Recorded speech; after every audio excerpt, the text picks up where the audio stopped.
देखिए, जावेद नाम का एक व्यक्ति है जो जलालाबाद क्षेत्र का रहने वाला है और अन्य प्रदेश में जाके संभवतः जो है वो निवास करता था और कार्य करता था। उसकी जो है एक सोशल मीडिया पे कुर्बानी के संबंध में जो कुछ फ़ोटोग्राफ्स वायरल हुए थे। इस संबंध में जो है एक स्वामी जी द्वारा जो है कथन दिया गया कि उसमें उसकी गिरफ्तारी सुनिश्चित की जाए। इसमें जो अभी तक जांच से तथ्य प्रकाश में आए हैं कि यह प्रतिबंधित पशु नहीं है, बल्कि जो परमिटेड पशु है उसकी कुर्बानी की गई थी। और सोशल मीडिया पर जो तस्वीर थी वो थोड़ी विभत्स थी।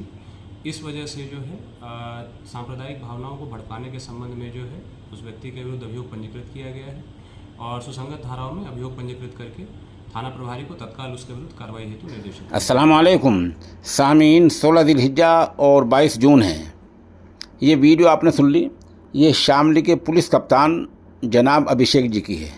आपने सुनी लिया, वो साफ साफ कह रहे हैं कि ज़िले के कस्बा जलालाबाद के जावेद पर जो इल्ज़ाम लगा था कि उसने ममनुआ जानवर गाय की कुर्बानी की है, तो गाँव काटा, ऐसे कुछ साबित नहीं हुआ, बल्कि जो कुर्बानी की वो वैध यानी जायज़ कानूनी तौर पर जानवर की है। आपको बता दें, वही मामला है जिसको लेकर 3 दिन पहले हिमाचल के नाहन में बड़ी आफत आई थी और वहाँ हिंदू तंजीमों ने जावेद की 2 दुकानों के शटर तोड़े, उनमें सामान फेंक दिया। जैसे हम पहले वीडियो दिखा चुके हैं, सामान बाहर फेंका, पुलिस की मौजूदगी में सामान फेंका। और बताया जा रहा है कि अब तक वहाँ से यानी हिमाचल के नाहन से 16 दुकानदार पलायन कर चुके हैं, यानी वहाँ से नकल मकानी नकल दुकानी कर चुके हैं। वहाँ की अंजुमन इस्लामी ने ऐसा बतलाया है।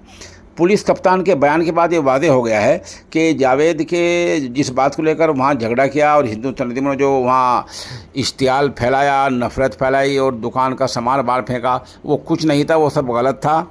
अब एक बड़ा सवाल ये है कि जिन लोगों ने ऐसा बगैर तहकीक किया है उनके ख़िलाफ़ क्या कभी कोई कार्रवाई होगी?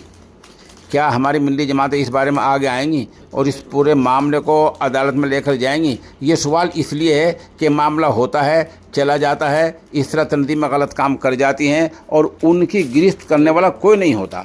जावेद के मामले में एसपी साहब का बयान इतना मुस्तनद है कि उसके अलावा और मज़ीद कुछ कहने की ज़रूरत नहीं है।